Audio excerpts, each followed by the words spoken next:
Olá pessoal, tudo bem? Hoje vamos para mais uma aula aí, uma videoaula destinada ao terceiro ano do ensino médio, uma aula 2, semana 2 do segundo PET, né? Dando prosseguimento nos nossos estudos, falaremos sobre economias emergentes. Seguindo aí. Bem, quando se fala em economias emergentes, né? Esse termo está ligado a países emergentes, né? São atualmente considerados como países emergentes ou países em desenvolvimento um grupo cuja economia partiu de um estágio de estagnação ou subdesenvolvimento e hoje se encontra em pleno desenvolvimento econômico. Além de representar mais de 80% da população mundial, esses países experimentam uma rápida urbanização e uma migração em massa da população das áreas rurais para as cidades. Os países emergentes representam também um pouco mais de 50% do PIB mundial. Fato que acontece pela primeira vez, né? E a sua influência tem sido determinante no perfil econômico mundial nos últimos anos. Algumas das chamadas economias emergentes determinam já hoje uma grande medida a evolução da economia mundial como um todo, forçando as economias desenvolvidas se adaptarem rapidamente a essa nova realidade. Definição. A definição de emergente não é exata. É a dificuldade de definir exatamente o que é uma economia emergente no sentido original do termo, tem aumentado nos últimos anos. Em sua função e sua influência crescente na economia mundial. Ou seja, você caracterizar todos esses países que são determinados como emergentes é complicado, cada um tem sua característica, né, que o torna único e influente na economia mundial. Surgida no início dos anos 80, por obra do Banco Mundial, né, o termo foi utilizado para descrever economias com rendimento per capita médio ou baixo e que experimentavam um processo de desenvolvimento, com destaques para as reformas nas suas políticas econômicas e instituições. Desde então, o conceito de emergente se tornou referência para as economias asiáticas, como China ou a Índia, na Europa Central e do leste da Polônia, como o leste da Polônia, Turquia ou Rússia, ou na América Latina, como Brasil, México e Argentina. Principais características.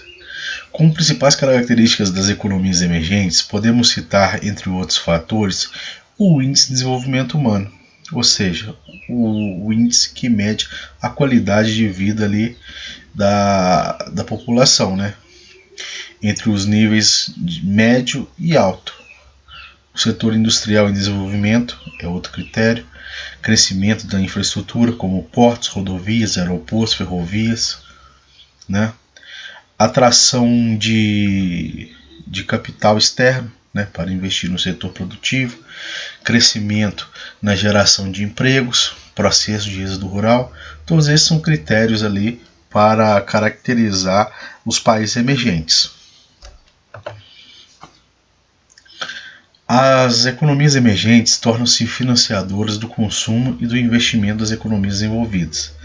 Tradicionalmente, os fluxos de capitais corriam em sentido inverso, mas a combinação de uma série de fatores nos países desenvolvidos, como, por exemplo, a inflação controlada, taxas de juros em níveis baixos, forte valorização de diversas classes de ativos, com destaque para a habitação, e nos países subdesenvolvidos, né, a política cambial proporcionou um maior destaque de economias anteriormente sem a participação importante do comércio mundial. As tendências demográficas e os modelos de acumulação de capital e produtividade indicam que as economias emergentes possam desempenhar um papel ainda mais destacado na economia mundial. Brasil, Rússia, Índia e a China, em especial, poderão representar mais da metade do peso das atuais 6 maiores economias industrializadas até 2025 e ultrapassar estas últimas em menos de 40 anos. Em 1981, foi criado por Antoine von Agmael, economista, o termo mercados emergentes, com o objetivo de incentivar as sociedades financeiras a investir no mercado asiático, como forte crescimento nessa época. Países emergentes também são classificados como novos países industrializados, o NIP, essa sigla, tá certo? Eles se destacaram no cenário da economia global nas últimas décadas por apresentarem um dinamismo importante na produção de bens industriais. Mesmo tendo um processo de industrialização tardio, os países emergentes receberam, após a década de 1950, por meio de incentivos estatais, privados e auxílio das potências desenvolvidas, uma expansão e expressão no cenário internacional. Alguns exemplos e os tigres asiáticos, né? Desses países, né? Entre eles a gente pode citar os países de economia emergente: China, Índia, Rússia, Brasil, África do Sul, né? Os tigres asiáticos, né? Que seria Coreia do Sul, Taiwan, Singapura e Hong Kong. E os novos tigres asiáticos, né, que seria a Tailândia, Malásia, Indonésia, Filipinas e Vietnã. Tigres e novos tigres asiáticos são conhecidos por essa denominação por implementarem medidas de desenvolvimento econômico que lhe garantiram grande prosperidade econômica nas últimas décadas. Os países emergentes são vulneráveis às crises econômicas mundiais, pois apresentam grande dependência econômica e tecnológica. Aí, né, falando das grandes economias, não poderia deixar de falar do BRICS, né, que seria formado inicialmente em 2001, né, é um grupo ali formado por Brasil, Rússia, Índia, China, depois também se tornou integrante a África do Sul, né? Formado por grandes países emergentes que têm acordos como princípios básicos, né? A não interferência, né? Igualdade, benefício mútuo. Esses seriam os princípios entre esses países aí. Este grupo contribuiu nos últimos anos com mais da metade do crescimento econômico internacional. O papel dos países emergentes no novo cenário geoeconômico que se apresentam em decorrência da pandemia do Covid-19 tende a se definir como um prognóstico econômico de recessão. Há um futuro incerto e de grandes desafios para essas nações.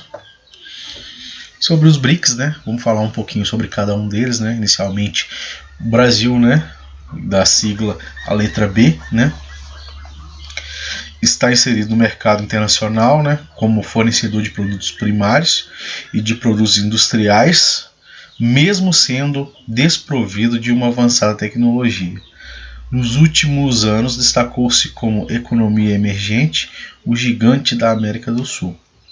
Mantém-se como importador de tecnologias e produtos avançados de capitais, equipamentos de precisão, petróleo, etc.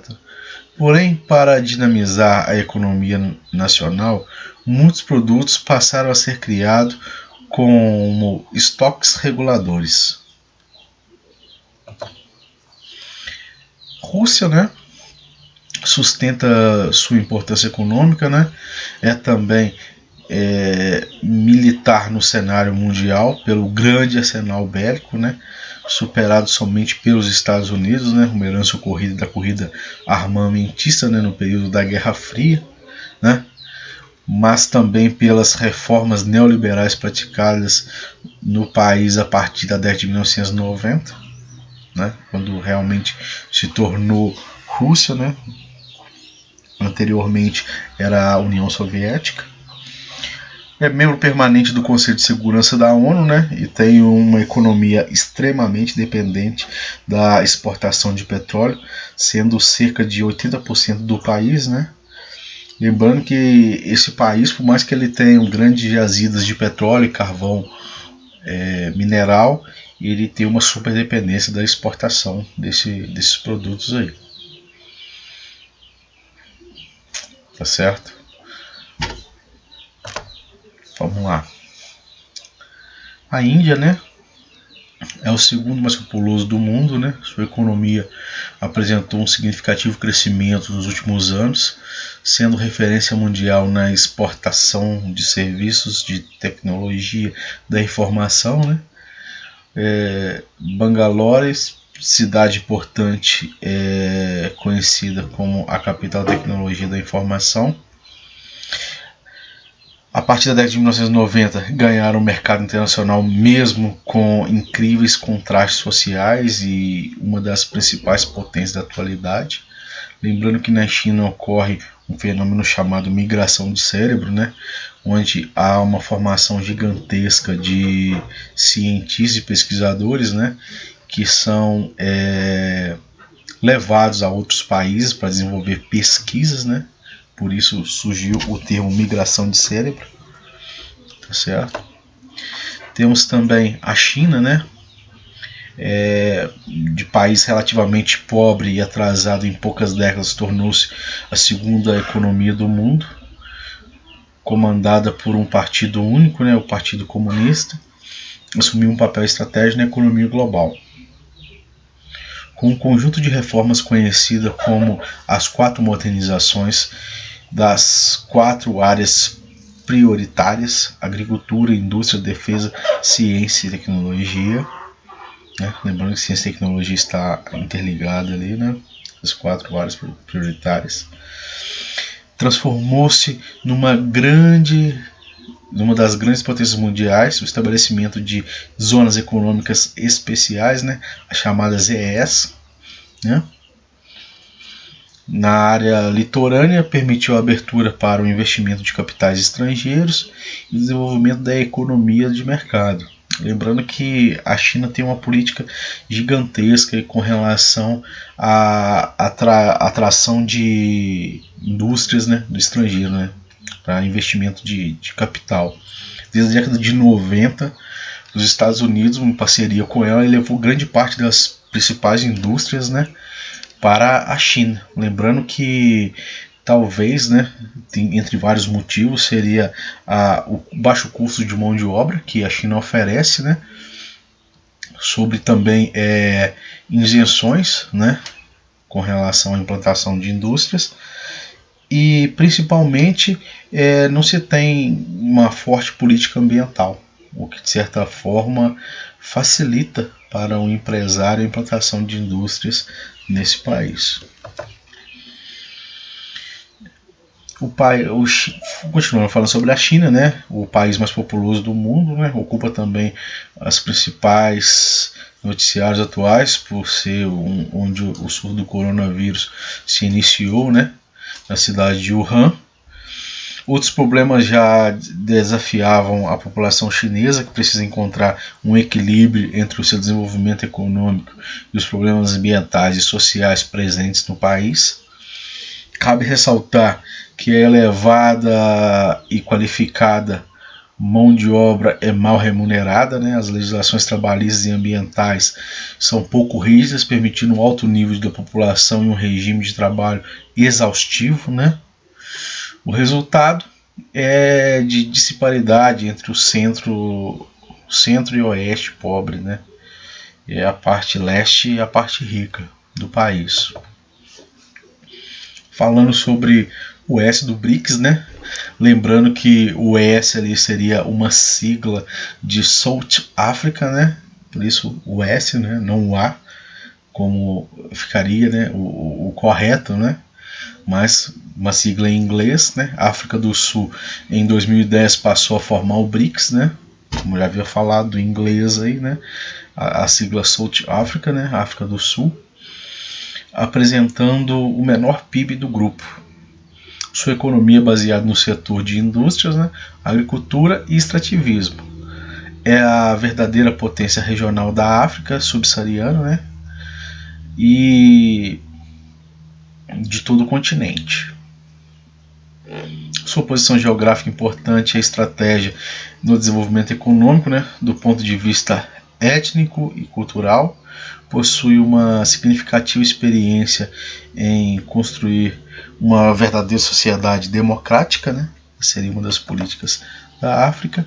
E é isso, pessoal. Espero que vocês tenham gostado e entendido sobre esses países emergentes aí. Lembrando que os países emergentes seriam os BRICS, né?